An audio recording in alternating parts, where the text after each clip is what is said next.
तबले के अंगों के वर्णन के बारे में आज हम जानकारी प्राप्त करेंगे। तबला मुख्यतः दो भागों से मिलकर बना होता है, दायां और बायां। कहते हैं तबले के आविष्कारक हुए हैं वो अलाउद्दीन खिलजी के दरबार में अमीर खुसरो नामक जो विद्वान थे, उन्होंने पखावज को दो टुकड़ों में काट कर इसकी रचना की। मुख्यतः तो ये मत है, बाकी और भी मत हैं इसके उत्पत्ति के संबंध में। फिलहाल हम इसके अंगों के बारे में आज फोकस रखेंगे कि तबले के मुख्य अंग क्या क्या होते हैं। सबसे पहले मैं तबले के दायां भाग जो होता है उसके अंगों के बारे में आपको बताऊंगा।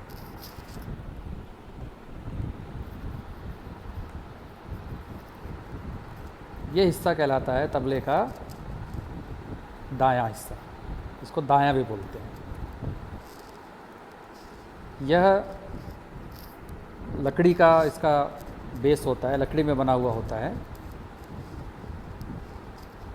शीशम की लकड़ी का बना हुआ तबला अच्छा माना जाता है, और भी कई प्रकार की लकड़ियों से यह दायां बना होता है। इसके ऊपर जो ये पूरा पार्ट होता है इसे कहते हैं पुड़ी। पुड़ी में भी अलग अलग अंग होते हैं। बीच का जो काला वाला हिस्सा है इसे हम स्याही कहते हैं। ये जो खाली स्थान है इसको मैदान या लव कहते हैं। ये वाला पार्ट इसे चाटी कहते हैं, और ये जो गोल गोल इसके सराउंडिंग है इसको गजरा कहते हैं। पुड़ी पूरे चमड़े की बनी हुई होती है और इसका गजरा भी चमड़े का बना हुआ होता है। इसको कसने के लिए जिसका प्रयोग किया जाता है इस हिस्से को, इसे बद्धी या दुआल कहते हैं। यह भी चमड़े की बनी हुई होती है। पहले कभी इसमें सूती रस्सी का भी प्रयोग करते थे, लेकिन आजकल इसमें हमेशा चमड़े का ही प्रयोग किया जाता है। चमड़े की बनाई जाती है, चमड़े की बद्धी बोलते हैं इसको। इसको कसने के लिए गट्टों का प्रयोग किया जाता है, जिससे स्वर में उतार चढ़ाव किया जाता है। अगर हमें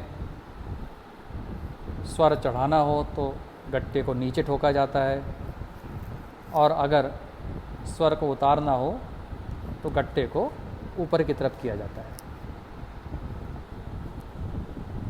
लेकिन गट्टों का जो प्रयोग किया जाता है वो स्वरों के जो अधिक अंतराल में अगर हमें ट्यून करना होता है तब तो हम गट्टे का प्रयोग करते हैं। किंतु अगर स्वर का माइनर चेंज अगर कोई करना हो, आधा स्वर, एक स्वर ऊंचा नीचा अगर करना हो, तो फिर उस समय गजरे को ठोक कर ही, हथौड़े से गजरे को ठोक कर स्वर को ऊंचा नीचा किया जाता है।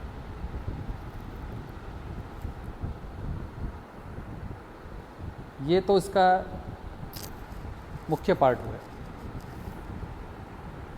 अब इसको मिलाने की विधि।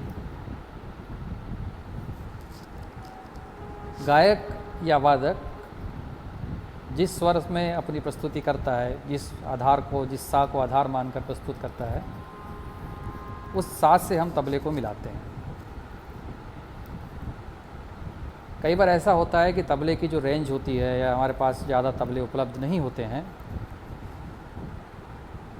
मान लो हमारे पास ऐसा तबला है जो कि सिर्फ पहले काले में ही मिल सकता है, या दूसरे काले में मिल सकता है, और कोई गायक या गायिका चौथे काले से अगर वो अपना गायन प्रस्तुत कर रहा है और तबले की क्षमता चौथे काले तक नहीं पहुंच पा रही है, तो उस स्थिति में हम उस राग के आधार पर तबले को मिला लेते हैं। मान लो किसी राग में अगर पंचम वर्जित है तो हम उसको मध्यम में मिला लेते हैं, जैसे राग मालकौंस, और बाकी जिस राग में पंचम लगता है तो उसमें हम तबले को पंचम या दूसरा काला में मिला लेते हैं, और मध्यम में मिलाना हो तो इसे हम पहले काले में मिला लेते हैं। ये तब है जब उस स्वर के तबले की उपलब्धता हमारे पास नहीं होती। तबले को मिलाने के लिए सर्वप्रथम किसी एक घर को मिलाया जाता है, इसे घर बोलते हैं। तो सर्वप्रथम हम किसी एक घर को निर्धारित या वांछित स्वर से मिला लेते हैं। उसके बाद अगर हम दूसरे घर को मिलाएं, तीसरे घर को मिलाएं, तो उस तरीके से तबला नहीं मिल पाएगा, उतना तरीके से नहीं मिल पाएगा। तो इसके जो सबसे वैज्ञानिक तरीका होता है कि पहले घर के जस्ट जो अपोजिट है, मान लो हमने पहले इस घर को सा पे मिलाया, तो उसके जस्ट 90 डिग्री सामने वाले घर को तब हम उसको सा से मिलाएंगे। ये दो स्वर मिल गए हमारे स्वर से, ये स्वर मिल गया और ये स्वर मिल गया। इसके बाद फिर हम इसको मिलाएंगे और फिर इसके 90 डिग्री मिलाएंगे।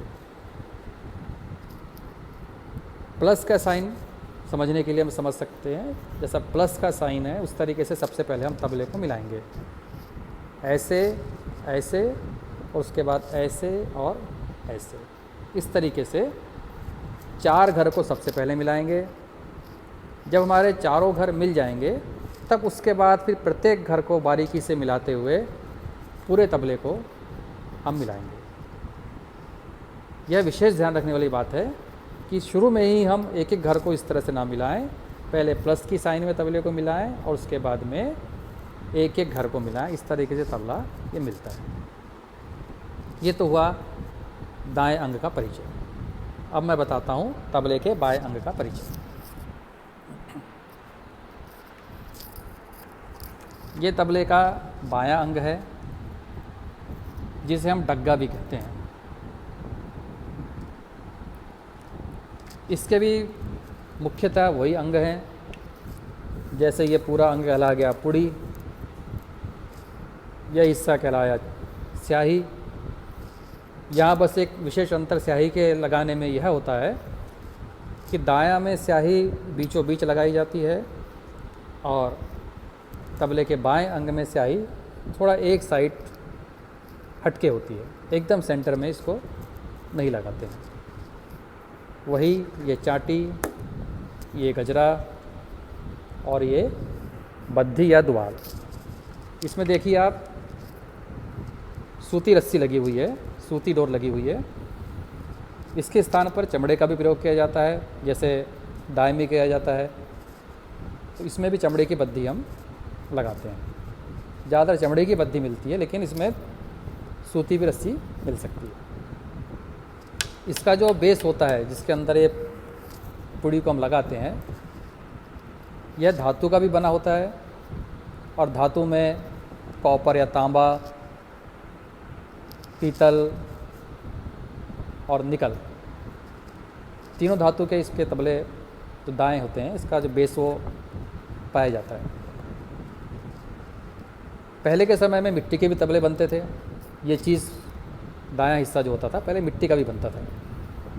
अभी भी कई जगह मिट्टी के तबले देखने मिलते हैं, जो कि वित्तीय दृष्टि से, जो इकोनॉमिकली वो थोड़े सस्ते पड़ते थे, इसलिए पहले के समय में मिट्टी के बर्तन भी चलते थे, जो कि उपयोग में नाजुक ज़रूर थे, लेकिन उनकी आवाज़ भी काफ़ी अच्छी होती थी, उनकी गमक भी काफ़ी अच्छी होती थी। लेकिन सेंसिटिव होने के कारण अब धीरे धीरे मिट्टी का प्रयोग बंद कर दिया गया है। अब धातु के ही दाएं मिलते हैं। धातु में विभिन्न धातु हैं, जैसे मैंने बताया कॉपर, पीतल या निकल। बाकी सेम वही अंग हैं जो कि अपने दाएं अंग में आपको परिचय मैंने दिया। मिलाने की विशेषतर इसको कोई ज़्यादा ऐसी आवश्यकता नहीं होती है, बस देखा जाता है कि इसके बोलचाल अच्छी हो और गमक इसमें सही तरीके से उत्पन्न हो।